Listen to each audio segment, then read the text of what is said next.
Muhammad Yunus, the Nobel Prize winner advising Bangladesh, said London properties gifted to the former City Minister may be proceeds of robbery. We had to deal with the £22 billion black hole. Labour were congratulating themselves for having the first female Chancellor, instead of ensuring the country had someone actually qualified to do the job.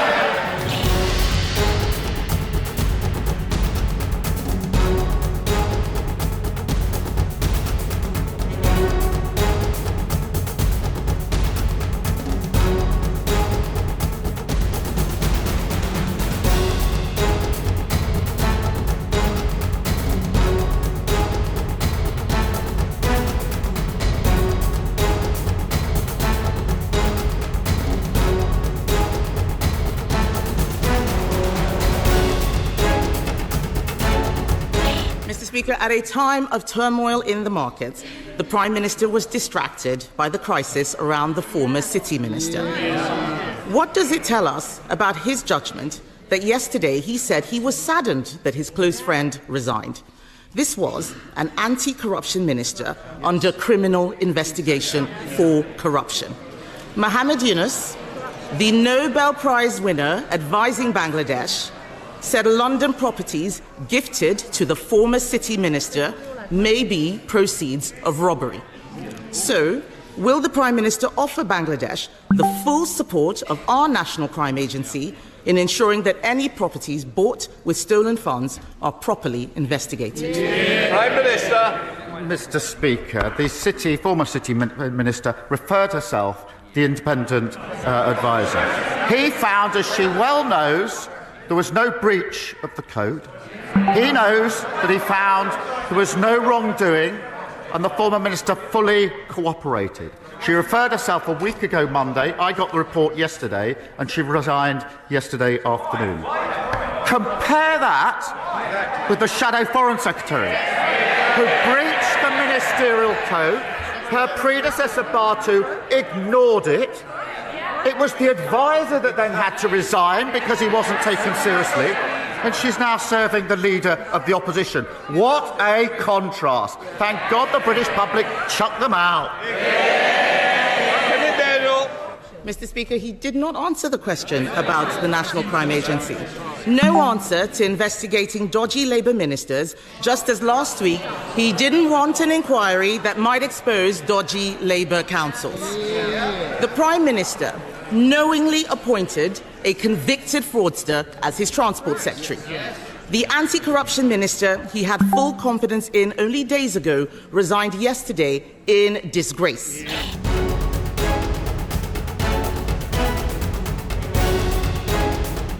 Mr. Speaker, we took the right and difficult decisions at the budget, decisions that they did not have the courage to take, which left us in the mess in the first place. When it comes to tax, she knows very well the limits of what I can say from this dispatch box, but we have an ironclad commitment to our fiscal rules.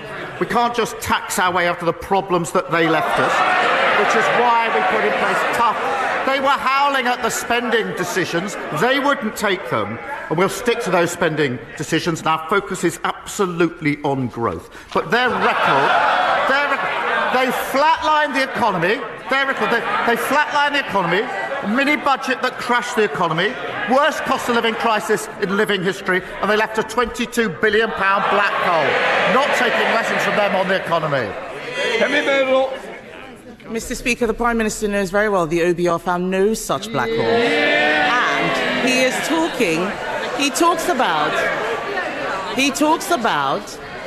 he talks about a budget 3 years ago. The borrowing costs last week are at a 27-year high for 30-year gilts. The Chancellor is apparently promising to be ruthless in reducing spending. Let me suggest something that he should cut. There is no way that we should be giving up British territory in Chagos. He is rushing a deal which will be disastrous and which will land taxpayers with a multi-billion-pound bill. Why does the Prime Minister think British people should pay to surrender something that is already ours? Mr. Speaker, we inherited a situation where the long-term operation of a vital military base was under threat because of legal challenges. The negotiations were started under the last government. The then Foreign Secretary came to this House to say why he was starting negotiations and what he wanted to achieve. And he said the aim was to, quote, ensure the continued effective operation of the base. That is precisely what this deal has delivered. Mr. Speaker, there is no one he can blame for this dud deal except himself. Mr. Speaker, on Friday, while borrowing costs hit levels not seen since Labour was last in government, I met business owners and their employees in Chesterfield. One of them told me that his business will not exist in 4 years' time because of this government's policies. It might not even exist next year. The Prime Minister may try to blame his inheritance or blame global factors, but why should anyone trust a word he says over the businesses who are saying again and again that his budget means fewer jobs, lower growth and higher borrowing costs? Mr. Speaker, as she knows, the global economy is experiencing volatility and higher borrowing costs. That is why it was vital that we took the tough and right decisions in the budget to get our finances back in order. We had to deal with the £22 billion black hole that they left. We made difficult cuts, raised taxes to invest in health, public services and housing, vital to stability, vital to growth. And we've got an ironclad commitment to our fiscal rules. And she will welcome, no doubt, the inflation figures from this morning. But contrast that with the party opposite. They weren't brave enough in government to take those difficult decisions. They've opposed all of our measures to stabilise the economy and promote growth. They're back to the magic money tree. She wants all the benefits of the budget, but she can't say how she's going to pay for them. They haven't changed. They're still economic vandals and fantasists. Imagine where we'd be if they were still in charge.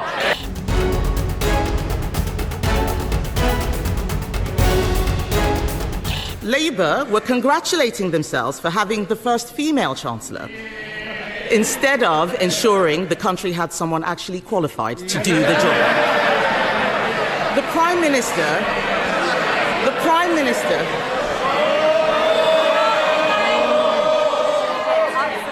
I want to hear... Sorry. I want to hear the Leader of the Opposition. Leader of the Opposition. Mr. Speaker, the Prime Minister claims he has full confidence in the Chancellor, but the markets clearly do not. Yesterday, the Chancellor repeated her promise to have just one budget per year to provide businesses with certainty.